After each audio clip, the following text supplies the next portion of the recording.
My name is Bill Tibbitts. I am with Crossroads Urban Center, and we have sent questions about housing and homelessness to all of the candidates for mayor and city council in Salt Lake City. And we are today meeting with Rocky Anderson, who is going to share his answers. So I'll read each question and then we'll let Rocky answer. Outstanding. Thanks so much for taking the time to talk to me. Thank you. Okay. Do you support the production of sufficient permanent supportive housing to meet the need for people with physical and mental disabilities in Salt Lake City? Yes, absolutely. And we were on the way to doing that several years ago when I was mayor before. And by we, I'm not taking the credit for that. It was everybody combined. It was Salt Lake City Housing Authority, the County Housing Authority, the legislature, the LDS Church, Jack Gallivan, the Eccles, so many people and entities coming together that we were seen nationwide as an example of what other cities and states could follow to help eliminate chronic homelessness. And the fundamental reason was we were providing so much supportive permanent housing. Now, that growth in housing seems to have come almost to a grinding halt. There have been some exceptions to that over the years, but we really need to do this in the most cost-effective manner. I would say never do permanent housing like the Magnolia, for instance, because it's so much more expensive than taking facilities like the two hotels that Switchpoint has on North Temple. They cost less than half as much as the new construction at Magnolia, and yet both of those facilities offer tremendous permanent housing with supportive services. So that's absolutely possible. We know that it can be done. This sense of, oh, isn't this awful? It's happening all over the country. It's absolutely not true. There are cities that are solving these problems, that are making great strides in providing adequate housing. We can, and if I'm mayor, we will provide adequate housing for all who are vulnerable in our community. And that certainly includes those who have medical and mental health problems, and they are absolutely entitled to everything we can do to get them in permanent supportive housing. But we also have other vulnerable communities. We have victims of domestic violence. We have people who have been chronically homeless, who have been traumatized by years on the street. There are young people. There are transsexuals who have been basically ejected from their families, and they have a very difficult time also in shelters. So there are a lot of transsexuals that need housing, but so many people that are amongst the most vulnerable in our community, and we ought to be finding out through good professional outreach, not the downtown ambassadors, but good professional outreach, every single person that's on our streets, every single person that is utilizing shelter. And it's only through good outreach and case management that we're going to be able to far more rapidly transition people into housing and the services that they need. So yes, we need to recommit, as we did many years ago, all of us combined, the corporate community, the philanthropic community, the churches, governmental entities, all of us coming together, we can once again be an example that people look to around the country for what we do to eliminate chronic homelessness and provide supportive permanent housing for those who are most vulnerable. Okay, our second question is also about supportive housing. Would you commit to actively support efforts to build 200 units of child-centered permanent supportive housing in Salt Lake County during the next 5 years to fully meet the current need? I don't know that 200 units would fit the current need, but whatever that need is, and again, we need good outreach work being done so that we know exactly the circumstances of people in our community who are on the edge of homelessness or who are amongst our homeless population, whether they're sheltered or unsheltered. But we need to make extraordinary efforts immediately to provide adequate housing, and apparently the estimate is 200 units now, but make those available because children going through homelessness, they carry the trauma of homelessness with them their entire lives, and we need to show them and their families that they've got community support. And don't just put them anywhere, put them in places that are conducive for children. We all ought to ask, if we had children, where would we want to live? It's not in a place where there are a lot of people that are in need of mental health services or where there are drug addicts or dealers. We need to provide good, safe, wholesome housing where there are other children, where other families choose to have their children, with outdoor opportunities and all the rest, all the kinds of things that make for a good, wholesome childhood. So yes, we absolutely need to do a careful inventory of what the needs are and meet those needs without any more delay. Okay. Our third question is, do you support the creation of a tenant relocation assistance program in Salt Lake City? Yes, it's fundamental, and it shouldn't have taken months and months or however long it's been to come up with all these reports and studies and have all the meetings.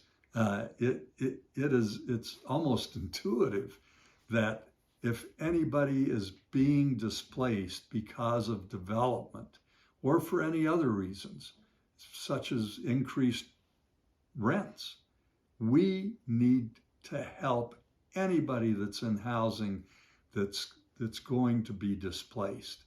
Make sure that they are not displaced, because once people are part of the homeless community, it's so much more difficult to get them into permanent housing, and they're more likely to come back to homelessness. So those who are in housing deserve, and we owe it to them as a community if we allow new development that displaces them, or if rentals increase in this community to the point that they're going to be displaced, we have got to provide them direct help and make sure it's absolutely coordinated. Not just say we're going to give it the best shot we can. The only measure of success will be if someone is helping them, guiding them, and knows where decent housing resources can be found. And that includes the affordability component. They've got to be able to afford it into the future. But no one should be left worse off in terms of their housing because the city is allowing development. And unfortunately, most of the development that's been going on in Salt Lake City is absolutely unaffordable, even for middle-class people. There has not been the work that needs to be done to provide especially deeply affordable housing, but even affordable at the 30 and 40 and 50% AMI levels. But we can get there if we go about it the right way and stop spending millions of dollars to help line the pockets of developers who, as developers are, and this is what they do, they're after the highest profit margin they can get. we don't have to have a profit margin getting in the way of good, decent housing for everybody at all income levels. If we move forward, and I know we're going to be covering this later, but if we move forward with what in other nations is called social housing, here we'll call it non-market housing, but where the city pulls together the assets to build great housing with beautiful outdoor open space amenities, as is done in so much of the rest of the world. Okay. The next question is also is related, because when people are displaced, it's because their housing was destroyed by new development. I mean, so do you support the creation of a community benefit policy to prevent the loss of existing affordable housing units in the city? Yes, there absolutely should be a community benefit policy that is enforced. And I would go one step further and say, if somebody is going to come in and do a housing development, and that's going to displace someone, or it's going to get rid of anything near affordable housing, then they ought to be required to provide even more affordable housing than what's being lost. If we're going to be making any progress in the city in terms of affordable housing, and we've only moved backwards dramatically in the past 4 years, but if we're going to make progress, we've got to take every opportunity we can, and we're just going to have to tell developers, you cannot come into our community and destroy affordable housing, displacing people, without providing adequate replacement. And I would say what's adequate is providing more than what's being destroyed, according to some formula that we could develop. But we've always got to be making progress. We've always got to be taking advantage of any opportunities to provide greater affordability in terms of housing in Salt Lake City. Okay, well, the last question we sent all the candidates is this one. Do you support efforts to increase funding to address homelessness and housing instability? Absolutely. We should, I hear all these claims that the city's been putting in all these millions of dollars for affordable housing. Well, you can throw out the term affordable housing all you want, but unless you define what kind of housing is it, I understand some of these places, they're saying, oh yeah, we'll do so many units of affordable housing, and they're the studio units, whereas the rest of the housing is 1 bedroom and 2 bedroom. Or it's affordable only at the 60 or 70 or 80% of AMI level. So one person's affordable housing is another person's unaffordable housing. So I am absolutely committed to following the evidence. Look at what's being done around the rest of the world. Look at Vienna, for instance, where I believe it's 60% of the people in Vienna live in social housing. And that's simply the city or the state building the housing, and we've got good borrowing capacity. We ought to bond for it if that's required. Up in Seattle, voters voted in a recent initiative to make the government bond for social housing. Well, if I'm elected, we don't need a voters initiative, and voters initiatives are oftentimes overruled by the legislature anyway.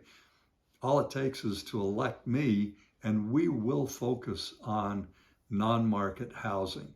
And when we say non-market, it ought to also be mixed income, where you've got all sorts of people and mixes of incomes together in a beautiful place that upper middle class people will want to rent, as well as what we can provide for those at 30% or even lower of average mean income. So I can foresee, sometimes you just have to get an image in your mind of what could be. We could build, say, 25 or 30-story housing in, say, west of the Rio Grande. It would be right next to the intermodal hub. It would be in a beautiful spot, wide open. We could have open spaces. We could have parks. And we could have people who are spending a small percentage, relatively small percentage of their income on their housing.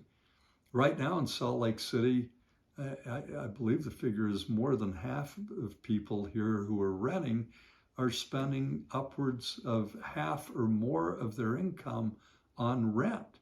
That is not sustainable. It should never exceed 30%. And in Austria, it's far less than that, with beautiful housing, people with mixed incomes there, families, single people, children with beautiful surroundings. That's what we can do. And it would also, as we do this, we would do what we did with the main library, for instance. We wouldn't just slap something together like so much of the housing we're seeing in Salt Lake City now. We would insist on architectural excellence, like we did with the main library, where we can all, as a community, be proud of these additions to our built environment. Salt Lake City should be known for the beauty of its buildings that house people just as much as for our government buildings, or like our main library, city and county building. Let's make our housing a thing of beauty that will attract people and that those who live there can be very proud of, as well as the rest of us in the community. Okay, that's all our questions. Is there can people do to learn more about your campaign? First of all, we welcome anybody to come as a volunteer. We're a very people-oriented, people-activated campaign. We go out door to door almost every night. I go with at least one other volunteer. We have volunteers go out and get up our lawn signs if we don't do it the nights that we go out door to door. There are a lot of people who are requesting lawn signs. So if you want to show your grassroots support, call us or get on our website, which is Rocky for Mayor, the number 4, Rocky4Mayor.com, and let us know if you'd like to volunteer, if you'd like a lawn sign, send in a contribution. And I'll just say it real directly. These campaigns take a lot of money. It's hard to get out our message just through our own social media accounts and people who follow them. We need to buy access to digital media and also streaming television. And we've got some people, we're doing this very cost efficiently. I've only got one paid staff person on our campaign. We've got people who are providing video at very low cost. And we've got some dynamite spots that we want to get out. We want to raise awareness among people in the city, as well as win this race. And campaign is a perfect time to do that. So please contribute what you can. You can do it online or send us a check and come volunteer. Volunteers are worth their weight in gold. So thank you very much. And I hope to hear from anyone who's concerned about affordable housing, about changing dramatically our city's approach to homelessness. And we can have a clean, vibrant, compassionate city once again. Thank you. Thank you for taking the time to meet with me. With Crossroads Urban Center, we always are excited to have candidates share their opinions about what can be done to address homelessness and housing instability. And it's so we're really grateful that you took the time to talk to us, and we'll be reaching out to other campaigns and hopefully sharing what other candidates say also, so that people can have and voters can be informed. Well, I really appreciate it, and it's organizations like yours that are really necessary to hold people's feet to the fire if they're not getting the job done. And right now, it's as crucial as any time I think that Crossroads Urban Center has been in existence, because this has become an absolutely unaffordable city. There are not only hundreds of people on the streets and in our shelters without homes, but this last winter we saw totally inadequate shelter, and yet hundreds of people left out on the streets with nowhere to go, people dying from the freezing cold, people losing fingers and toes as a result of the inadequate shelter. And I see that directly as a result of indifference and lack of leadership by our mayor. So thank you very much, Bill. Thank you.